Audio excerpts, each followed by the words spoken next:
Pohon yang belakang. Pohon yang belakang. Ya. Ayo yang pakai pacul, pakai pacul. Pakai apa? Pakai apa langsung?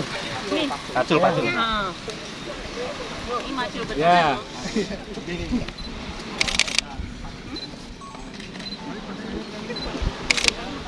Dikit lagi, Bu. Dikit lagi.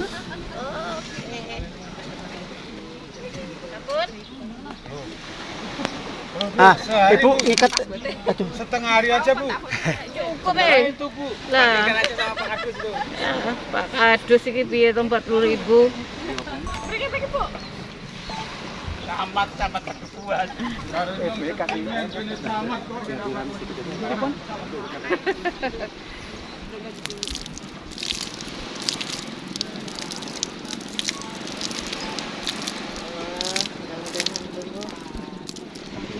Udah. Matur nuwun nggih, Bu. Matur suwun. Dalam rangka Hari Lingkungan Hidup, kita ikut menyumbang karbon insya Allah. Jadi diperintahkan oleh kementerian untuk menanam satu satker, satu kantor pertanahan atau kantor wilayah minimal 100 pohon.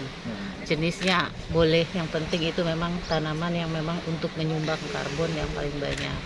Karena di sini kan memang kita di pantai, yang cocok memang adalah cemara, makanya kita cemara laut yang kita tanam. Untuk pemilihan pantai sendiri gimana, Bu, maksudnya? Pemilihan sih nggak ada syarat khusus, yang penting memang fungsinya konservasi sih. Nah kebetulan kan pantai ini memang perlu konservasi karena memang daerah wisata juga, jadi kan memang perlu kita jaga kelestariannya, jangan sampai nanti abrasi dan seterusnya. Teduh juga ya. Yang jelas buat karbon, poinnya itu sebenarnya. Sama abrasi juga itu. Iya.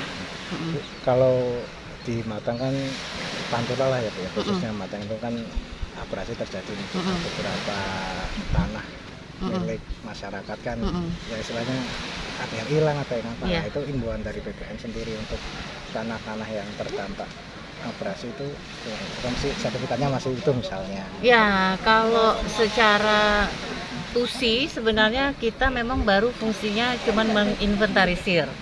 Fungsinya itu, tapi memang ke depan nanti lewat teman-teman di penataan kan memang ada pemberdayaan dan penataan.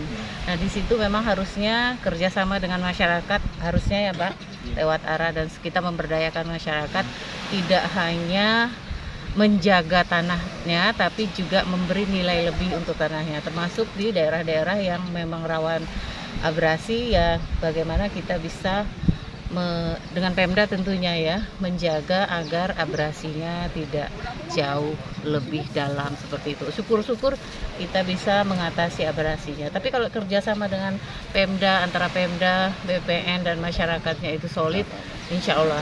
Cuman memang untuk tahun ini belum, kita ke sana insya Allah tahun depan nanti.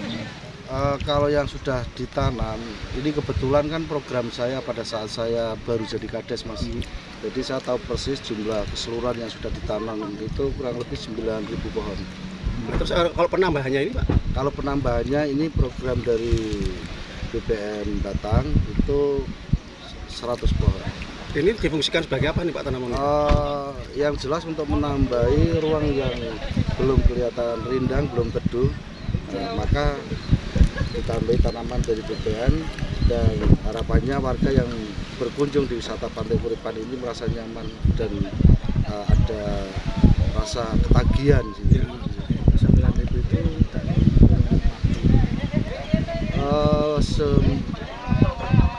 11 tahun. 11 tahun. Berarti usia pohonnya sekarang berapa nih Pak? Ini udah 11 tahun. Karena tahun. waktu itu tahun 2013.